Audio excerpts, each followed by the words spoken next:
Welcome to Disability Empowerment Now, Season 4, bonus episode number 5, I believe.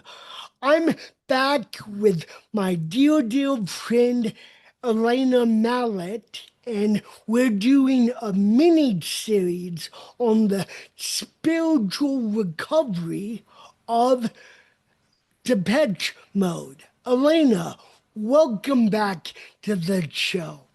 Well, thank you for having me, Keith. It's always an honor. Yeah, we recorded episode last year on Depeche Mode, and there's so much to talk about with this band that I just couldn't get enough. Ha. That would I thought we were not covering that album. No, we're not. We're not. I just had to get that hook in. Depeche Mode was formed in 1980, and the first three albums, Speak and Spell, A Broken Frame, and Construction Time Again, were their very early work. And as such, they were just beginning to develop their sound on the first two albums, especially. They were a more synth pop band. If you go back and look at their early music videos, Yes. and then it was in their third album, Construction Time Again, where they really began to mature as a band in lyrics and in the type of music that they would eventually become known for all over the planet.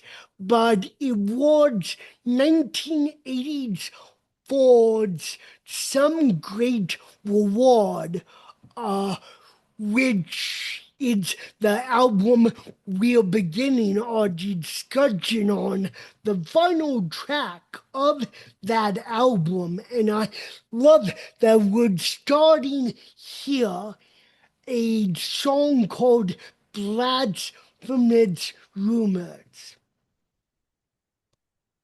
Yeah. Did you want me to say something about it? Yeah, Um, so I was thinking about this on the drive home today, and blasphemous rumors to me is like, and again, I haven't heard every song in the world, right? But I consider myself a music connoisseur, and I really feel like in terms of pop music, Depeche Mode's Blasphemous Rumors is like pop music's first venture into just singing about such a heavy subject matter, which yeah. is It's kind of the not, cruelty of life. sorry. Yeah, go ahead. It's sorry to interrupt. It's not critiquing God or saying that he's a bully per se. It's not the definitive anti-Christian, anti-God song that a lot of people were worried it would be. Uh, it's basically asking questions and painting a scenario, a what if scenario, that God is no better than the Greek god Loki, which is the trickster god, with Yeah. a bit of a mean streak. But this is a very early album for the band, and they're just posing questions, as we will see in their later Mm, albums, yeah. Martin Gore says, I write about religion, relationships, and politics. What else is there? And I Yeah. was thinking about this on my walk this morning with my dog. If you take the hierarchy of needs, what are the first three needs besides air and sunshine? Water, food, sleep. And Yeah. then you go into sex and onwards and onwards. But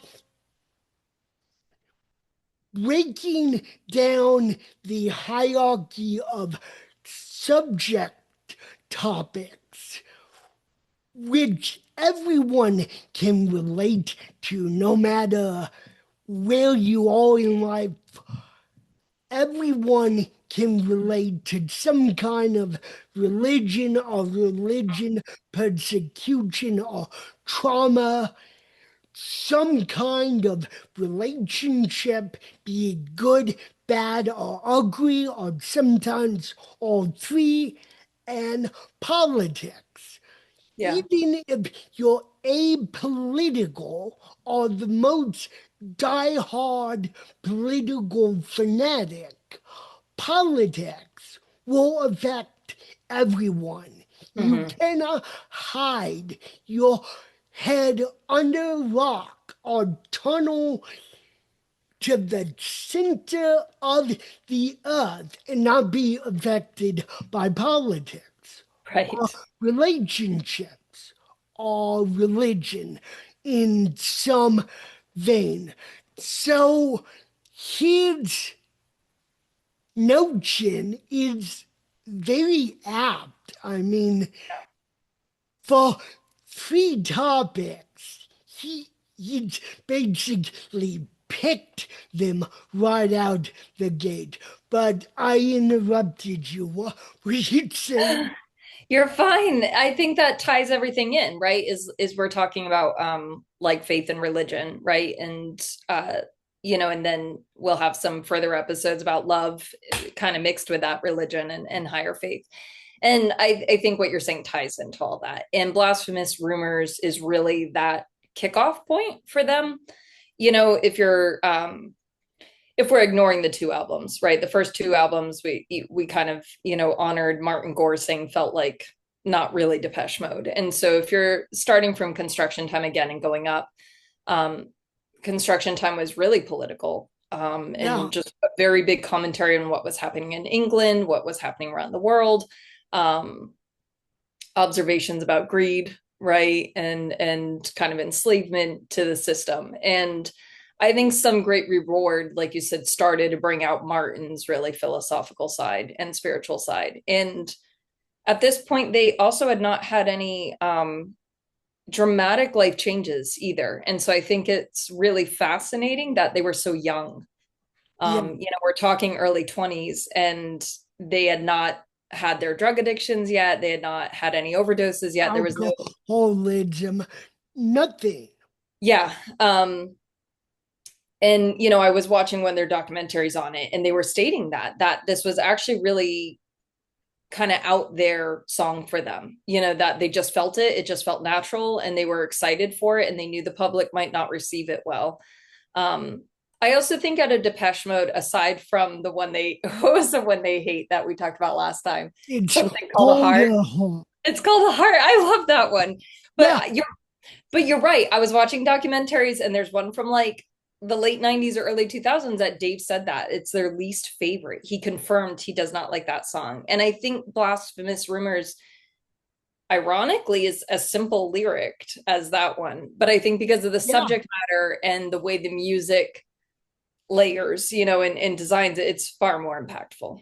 yeah. And I was very vaccinated to know that two of the four members, I think Martin and Fletch, by the way, this episode is dedicated to the memory of Andy Fletch, one of the founding members who sadly passed away a few years ago at the age of 60.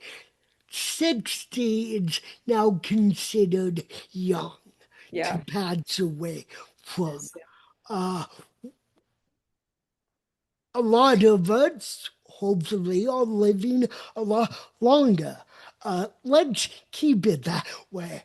Uh, I was surprised to know that a few band members had their own reservations about it becoming a single because of their history with religion, specifically Martin, which I found fascinating because Yeah. I think Martin and Fletch were both choir boys. Yes.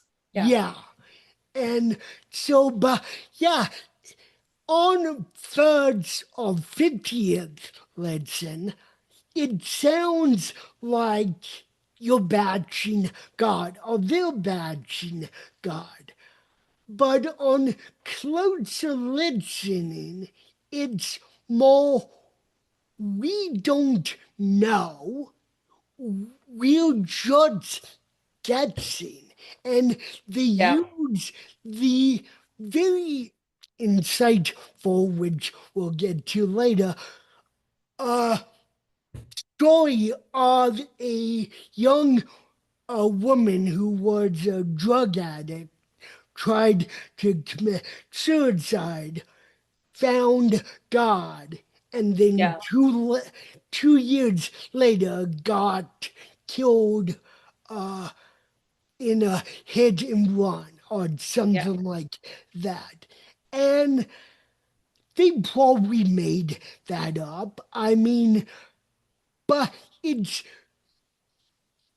that vignette could happen to anyone, Yeah. that it's immediately relatable and it poses the question of why would God turn this young woman's life around from Yeah. drugs and make her a believer in him for the first time in her young life. And then 2 years later, she dies. Well, and Where's the fairness in that? And the song app states that if this is fair, then God is really mean. Uh, but it doesn't, it's not an anti God song or anti religious song.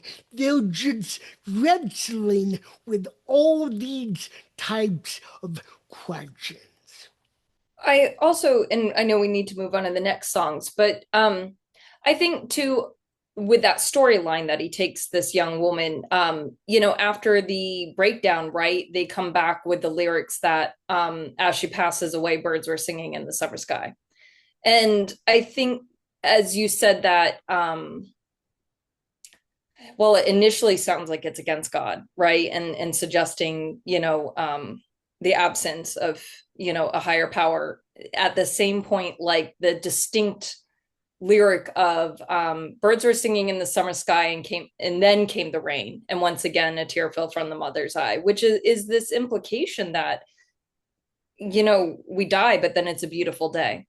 Yeah, And so like what is right, like you said, what's the trick, yeah, what's the gimmick, what's going on here, like why is somebody recovered and then killed and then the birds are just singing like it's a beautiful day. And I think that's all very symbolic of, like you said, the question of the life cycle.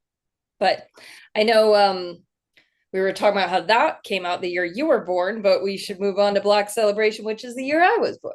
Yes, the next album, which happens to be your favorite, and we've known each other a long time, and I only found out very recently that Black Celebration was your favorite album, and I think I joked with you over the phone. I'm now questioning our entire friendship and what I really knew about you. I didn't know your favorite Depeche Mode album, but Black Celebration stands as the only album in which there's a title track. And I find that very, very curious. And the song that we're discussing is the title track itself. Oh, oh no, we're actually discussing the second track, Fly on the windscreen. Fly on the It's Windscreen. all good. I was ready to kind of make something a Black Celebration. I was like, yeah, all Yeah, right. Let's it's about doom and gloom and like days just kind of sucking and we're all just living, like yeah. And I think that's where they were as a band at that time. Construction time again was very industrial. They were beginning to experiment with all types of sounds, different sounds. They carried that through on Some Great Reward. But as you told me, they really let it shine on Black Celebration. I for me, I think the Black Celebration developed their real sound going forward. And the documentary I watched was great. Like I said, somebody put together a bunch of clips, but it all made sense. So I think they had filmed those two or recorded those two, Some Great Reward and Black Celebration in Berlin. I guess they had a recording studio there. And so definitely they were influenced, those industrial sounds, right, were influenced by Germany's kind of big, they were big into discotheque, right? And, unique sounds. I think with Black Celebration, they admitted there was no radio hit on there, and that their producers were like, what are you doing? This isn't, listening to, they said all the demos that Martin had done, and the band was like, this is killer, and the producers were like, there isn't one track we would be able to release. What is going on? And I guess they pushed forward anyway and said they felt it was them. And that's what they said, is they truly felt like this album was them. They came into their own, developed their real look and sound. And while Some Great Reward was getting there, especially because Alan Wilder was, taking over as keyboardist and really coming into his element. Um, I think this one out, I think Alan wrote Fly on the Windscreen. I could be wrong and mistaken, but they were saying that the song was an observation of nuclear war being a threat, and that we were all pretty scared then, that we were about Yeah, to. And I think Fly on the Windscreen makes sense because they're singing Death is Everywhere. There's yeah, a fly on the windscreen, and then Just Come Kiss Me Now. And it's that component of life's short. yeah, You know what I mean? And if death is on the horizon, we might as well enjoy the last moments. yeah. And but there's so many, and I know I'm taking over on this one, but I love Fly on the Windscreen. It's absolutely in the top 10 for me, by Depeche Mode. And I think um like lambs for the slaughter, we're all lambs for the slaughter and we're wishing to die. And there is that, really, again, that heaviness that we hit with Blasphemous Rumors is this, and it makes sense that it might be inspired by nuclear war, because like we're building the bombs that are going to kill us. And so saying that we're wishing to die is essentially that it's very a straightforward imagery again, and yet very metaphorical. Yeah. There's this bizarreness about the "Come Here, Kiss Me Now" bit that like the song goes into this weird, eerie kind of rhythm, and I really do think it is them. It's like the song is eerie, it's Yeah. strange, it's dark, it's gritty, but yet it's electro, Yeah. electro pop. But the slow kind of beat Yeah. is I think really showed us who they were about to become. I don't know. Yeah, I will agree with that fully. And where Vladimirov's rumors was very heavy, both lyrically and musically. It set them up great for Black celebration. And Yeah. one of the reasons I love But Not Tonight, which is a song we'll talk about in another part, is because it's so the polar opposite of Blacks from its rumors, Yeah. both lyrically, musically, and as an album closer. It and so if you listen to both Some Great Reward and Black Celebration all the way through, you get to you get a maturity that you they could not achieve had they not done one and then the other. Yeah. Uh, it's and we were talking about how their lead's favorite song is called "A Heart," and a song we both love, "Strange Love." Those are B-sides Yeah. on the deluxe edition of the album, and as B-sides, they flow very well in the entire construction of the album. Strange. Do you mean something else? Strange Love is on Music for the Masses. Oh, It's a main yeah, song. It's not a B one. here I go again.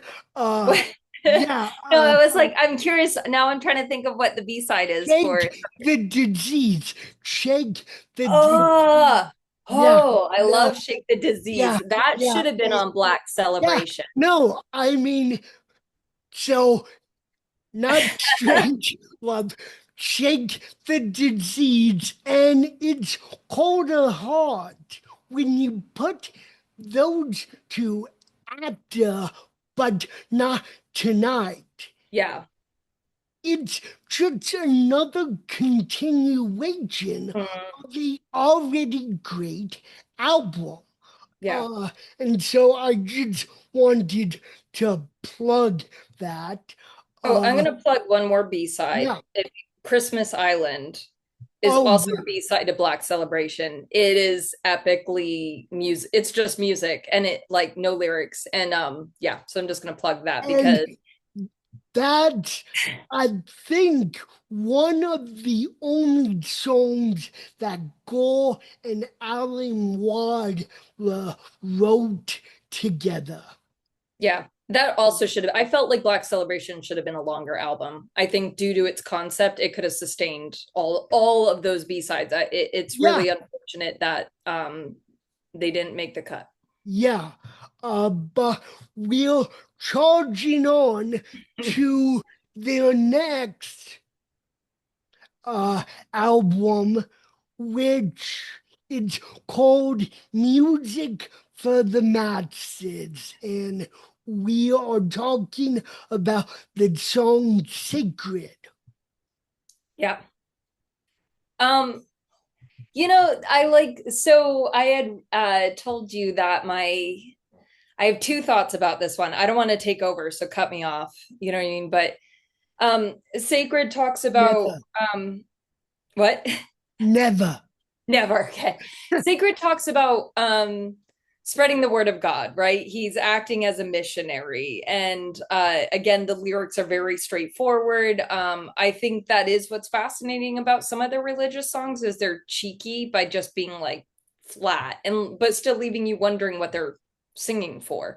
Um, but you know what you're picturing is this righteous man who, you know, you're kind of picturing the Latter-day Saints, right, is knocking on your door, the Jehovah Witness, you know, and it's his duty, he says, it's my mission because I'm a missionary. um and I really think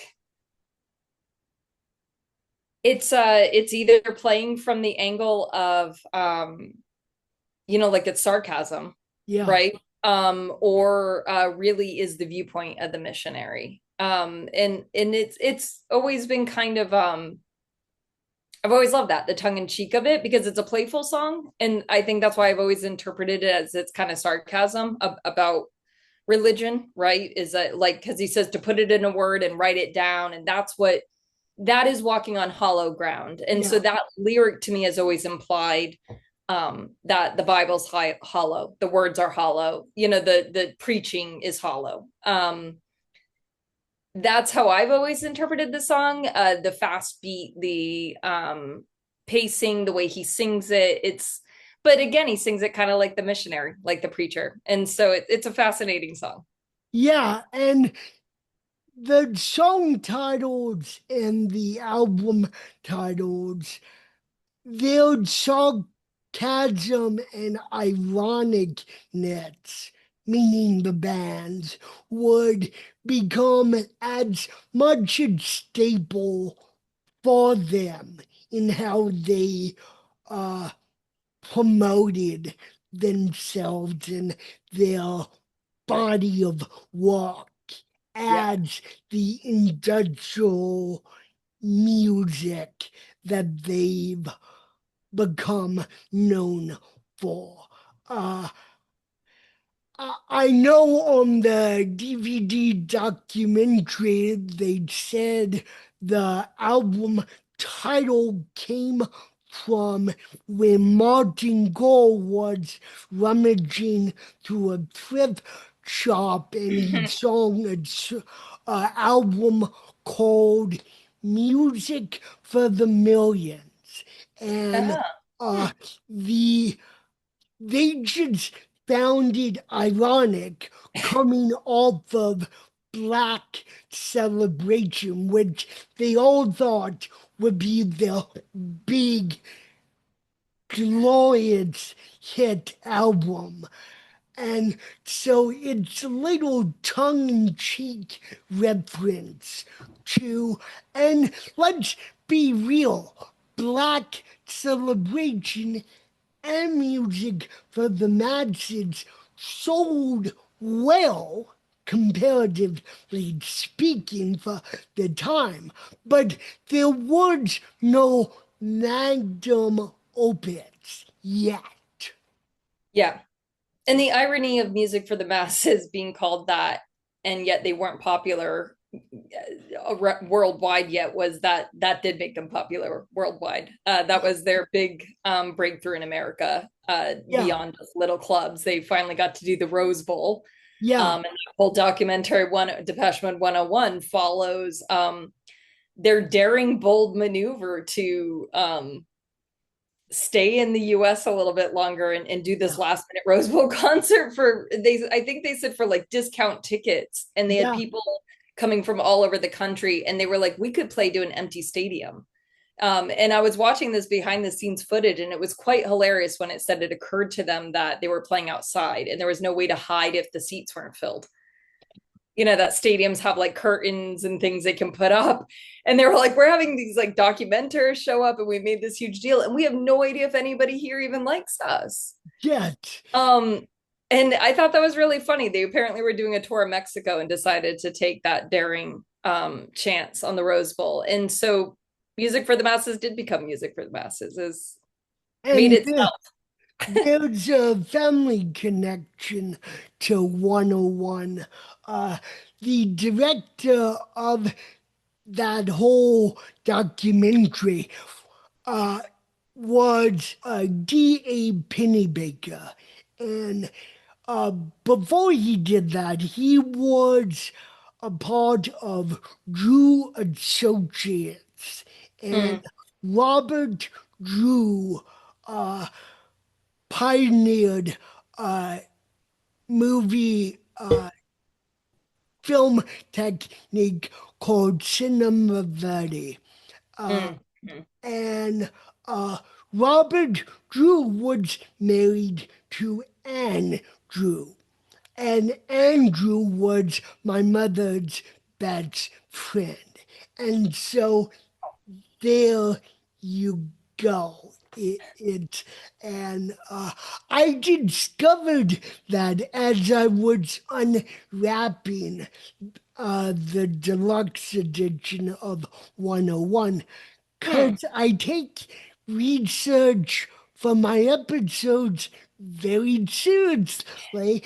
Uh, 65 hours later, uh, but it's, and that name struck a chord with me, and I looked up D.A. Pennybaker, and I actually met him once. And so Hmm. it's very at Robert Drew's celebration of his life and work. I think I asked him a question. I don't remember, but so that's my 6 degrees of Yeah, I was just separation about to say from that. Depeche Mode. Yeah. But it was really their next album uh, that things started. Well, it was the album to make them and break them. Uh, that album is titled Violator, and uh, there's several hit singles of that album, including Enjoy the Silence, which I thought it was your favorite Well, album. Enjoy the Silence is my favorite song, Yeah, but yeah, Violator is not my favorite album as a yeah. whole. No, but I was thinking that they should have called that album Enjoy the Silence because I can just imagine the prats they will get. Depeche Mode's new album, Enjoy the Silence, is anything but silent. Exactly. Yes, but Violator, the song that really broke them, even before Enjoy the Silence, was a song called Personal Jesus. Yes. Personal Jesus, it's really about finding like somebody or, somebody here or some idol, right? And idolizing them, worshiping them. And um the tongue-in-cheek lyric, lift up the receiver and I'll make you a believer, right? Yeah. And I've always thought the song sounds so sleazy, to be honest. It's hilariously sleazy, and so is the music video. And and again, it always That's makes, the point. yeah, and it makes you really question what they're getting at, you know what I Yeah. mean? Like, um and they never will tell us, because they are good guys and let us all put ourselves in the song. Well, actually, that's not exactly true. In doing research on that song specifically, uh, according to Gore, he was reading a book about Elvis Presley Yeah. and his wife, and he was uh, very he used what he learned in the book as inspiration Mm. for that song. And I'll read uh, you the exact quote because I find it fascinating. It's a song about being a Jesus for somebody else, Yeah. somebody to give you hope and care. It's about how Elvis Presley was a man and a mentor. That it's referring to Priscilla Presley, and how often that happens in love relationships. Mhm. Yeah. How everyone's heart is like a God in some way. We Yeah. play these God like parts for people, but no one is perfect. And Yeah. that's not a very balanced view of someone, is it? Yeah. I found that utterly fascinating because you're right. These boys, these men typically do not give you any Yeah. backstory, any inspiration to any of their songs. The only exception that I know of, which we'll talk about in the next part, is a song called Pratchett's, but we'll talk about that later on. But until I researched personal Jesus and found that quote, I had no idea. And that's Martin's a very private person. I mean, they all are. And they're not going to give you anything in terms, or hardly anything in terms of the background or who's the song about, Yeah. because that's personal to them and to the persons they were writing about. And particularly in terms of relationships, it should be personal.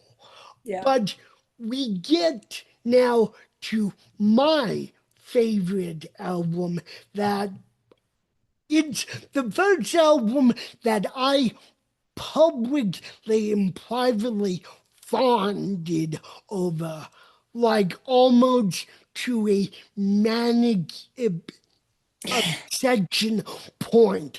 And I I'm can attest to that. not making fun or saying that lightly. When I first heard this album, it was transfiction to me. It was like discovering my religion all over again. This is songs of faith and devotion, and there are a lot of songs, surprise, surprise, that we're going to be talking about. The first one is the opening track, I Feel You. Yeah. And I know we'll have to get through this one quickly, even though this album deserves a ton, because I know we only have 20 minutes. But I feel so we don't bore the audience, right? I feel you. Again, is definitely this. I mean, he says this is the dawning of our love, but in the morning of our love, right? He chants it. And I think again, this is a duality song. Is you could be talking about literal love with a human being, or I'd like to think it's more about faith and finding his love in Jesus or God, right? Like depending on you talk to people, some are like, I don't pray to Jesus, but then others are like, I only talk to like you never know Yeah. who's talking to God or Jesus. And I think that is what he's singing to, right? Is feeling the higher power, feeling their love. The song is really powerful instrumentally. Yeah, And there's gospel singers on this album, and in the background, kind of doing these sounds, right, that are kind of ominous and also almighty and powerful sounding. And I think that really does imply that it's faith because yeah, it's epic. yeah, no, and it's a very mu uh, musical follow-up to Personal Jesus, which makes total sense because and that bridge between the two albums because musically they connect so beautifully, and even the music videos are similar. They're both hilarious, but they also mention the Muslim god Allah in Yeah. this song. Yeah. And so, right off the bat, track one, not even 2 minutes in, you have them name dropping faith. Like this, the album titled Songs of Faith and Devotion was not just a throwaway, Yeah, randomly no. chosen. And that's also what I appreciate about this album. After Violator, they really buckled down. It was a terrible tension period, but some of their best work, bar none, is on this album. And if this was their last album, they would have gone out on top, but thankfully it wasn't. The It's next, the last with Alan Wilder. yes, it's Blood with Alden Wide. Uh, yeah, uh, Wilder. It's all good. What's the yeah, next song? yeah. Judas. Uh, Yeah. this is a very interesting song because it's basically a love song and a faith devotional from God, Yeah. Jesus, in my mind, but they name it Judas. Yeah. And that to me, it's very intriguing because I would have never expected that from anyone.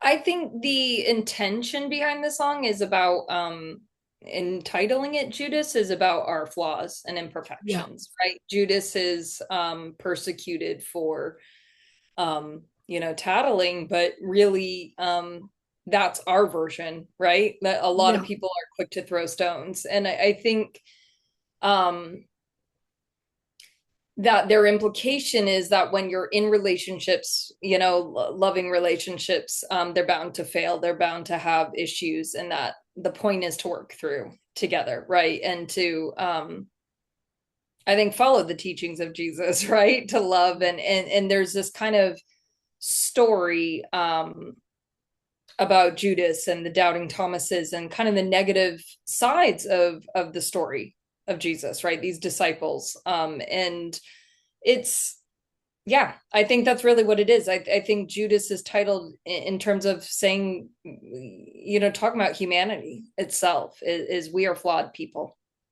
yeah. And the song before that, come condemnation, Yeah, which was originally going to be sung by Martin Gore, but Dave Gann had a really strong feeling that he could do it justice and yeah, boy, does he ever.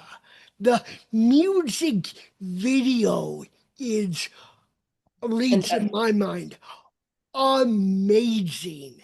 Yeah. It the the story told within the music video, the actors, it's just spellbinding to really think about it. But the next song, unless you have more to say about I condemnation. think condemnation strangely belongs on our next parts about love because it, Oh, it, it is okay. a, while it uses religious symbolism, Yeah, it's definitively about, a relationship yeah, falling apart. Yeah. yeah. So we'll move along. So, get right with me. Do you want to take this one? Yeah, I love this one. Also a preaching song. I feel it's much similar to Sacred. Yeah, Is there's kind of a tongue in cheek.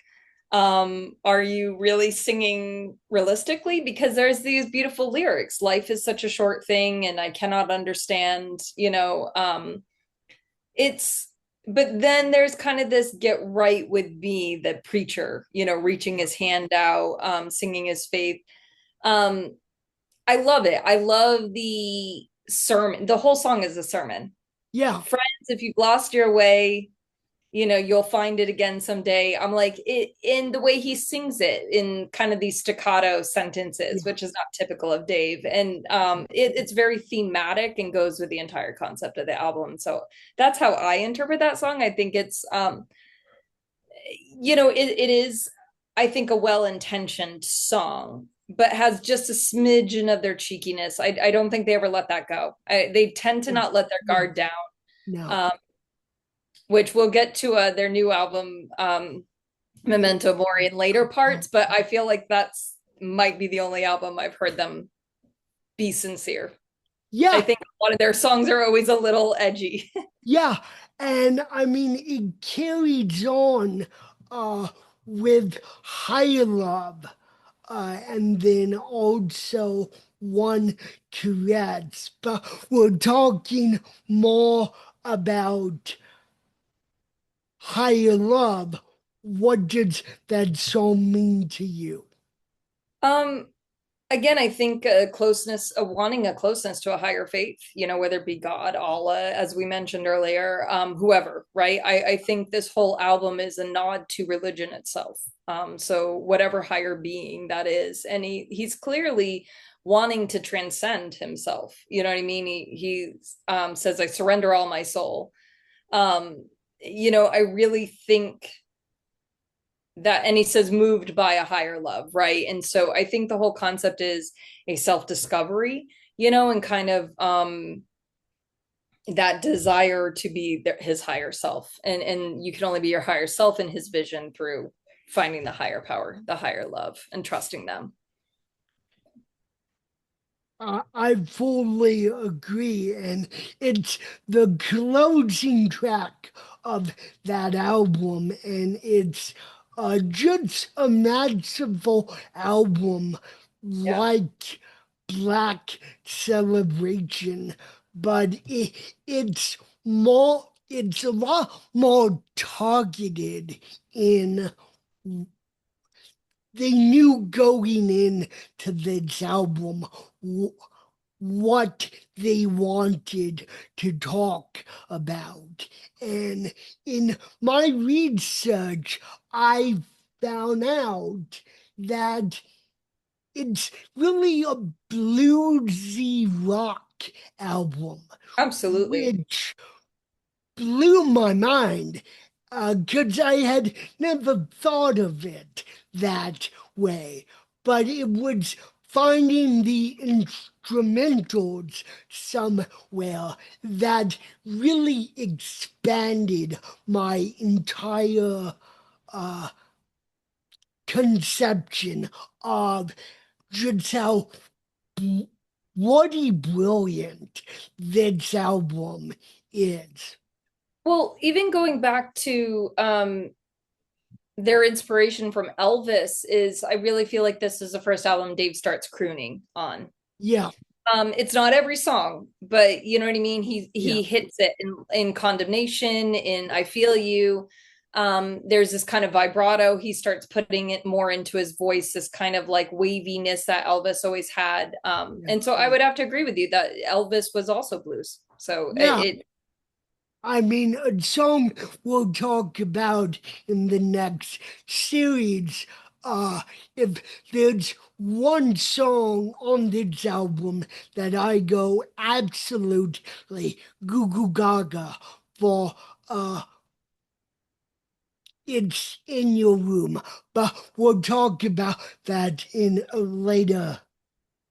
do you think that I had a debate on that? Do you think it's appropriate? Is it religious or is it relationship? We can talk No, about later. It's your podcast, but like I no. thought about that all day. Is In Your Room part of this one? Should it Well, be? I mean, the The interesting thing and why I love that song to death is because it captures every facet, every side of love, obsession, neediness, devotion. I mean, if you want to take a song about devotion, you they put it in the middle of the album. And so it transcends meaning, at Yeah. least in my case, that, yeah, you could make a case that it's just a psychosexual vignette, but it, it goes into every arena of the power and addictiveness of love. And so, to my mind, it perfectly captures faith and devotion in equal measure. Uh, to me, that song is the album. Oh, That yeah. that song describes the album title beautifully. So we can go either way, but we'll mention it again in Let's say we'll geek out over it later again in the part. next. Uh, the later series, which is on Depeche Love Yeah. and Devotion. Uh, and so Ultra is where we find ourselves and where I came up with this series because it's a very spiritual album like the one that preceded it. But it's also about recovery because Dave is going through his rocker drug trades. Martin is drinking. Alan had left the band. And Fletch is going through clinical depression. And there was a long time where no one knew if Depeche Mode would make another album. Yeah. But they, after 18 months or something like that, more than a year, I think it was 14 or 18 months, Yeah, they they had took to pause it. Yeah. right this album which they had never done before. Sorry, Martin said in hindsight that gave him ample enough time to write songs. Yeah. And so we begin with the second track, uh, which is a personal favorite of mine, The Love Thief.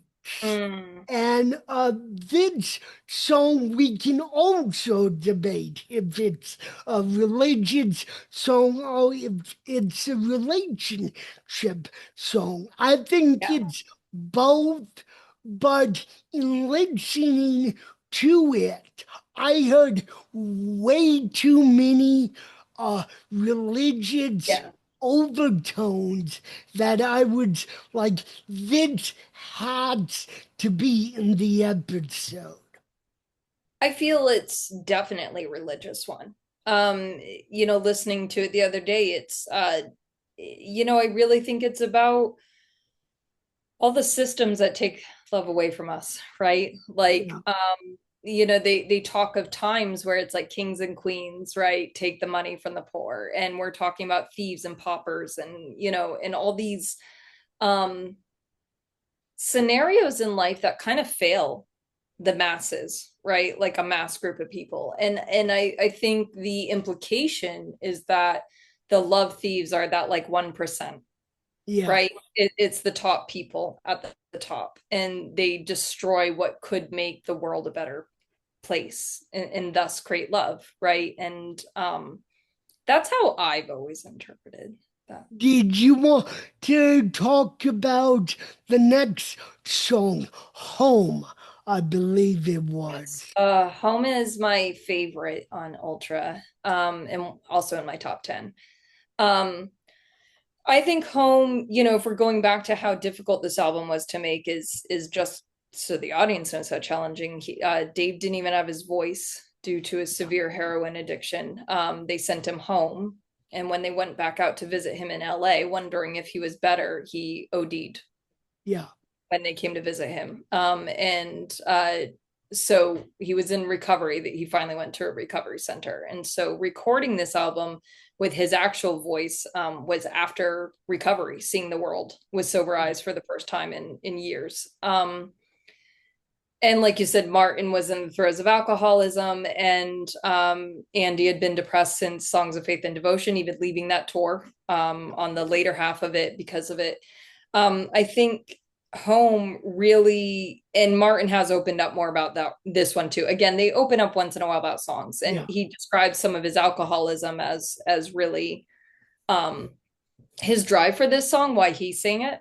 I also think his voice is just better for this song. yeah. Um, Oh, yeah, but I definitely think it can be about Dave's addiction as well. And I think Home talks for me is not even just about addiction. I think it truly can be interpreted as finding the light in whatever scenario you needed it in, right? And I do believe they're mostly talking about a higher power. I think people can certainly relate it to somebody they've met. And again, I think it goes back to that idolizing of personal Jesus, right? Is there's this implication that um, whether it's a true person here, an idol, or a higher power, they've shown the way. And I think Home is definitely more about the higher power, but you can personalize it. And um, clearly it's about addiction when he sings about the sickly sweet sheets, and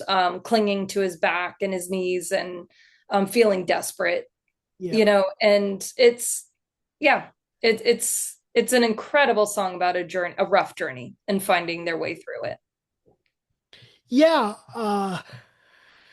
and then Freed State is more.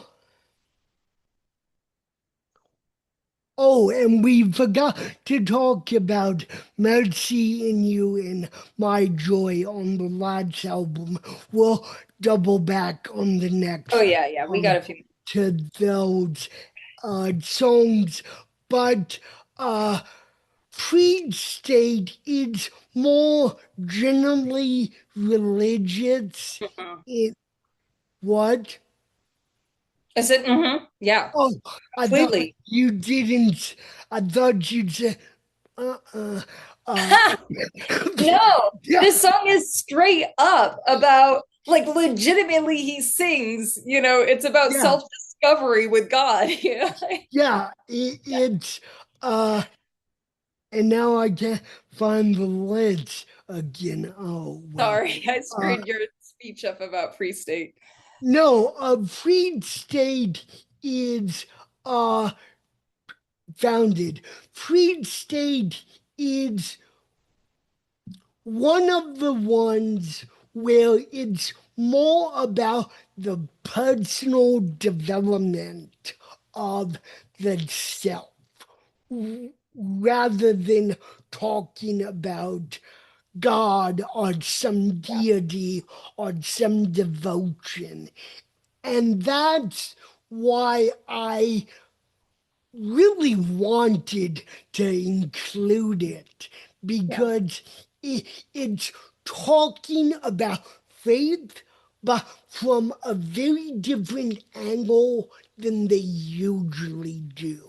And yeah, really, that is where I came up with the concept or the title of spiritual recovery because it's here and the next album, which we'll talk about in a few minutes, where they fully paint a picture of Ultra, which is them coming off the high, going through recovery. You're never done going through recovery.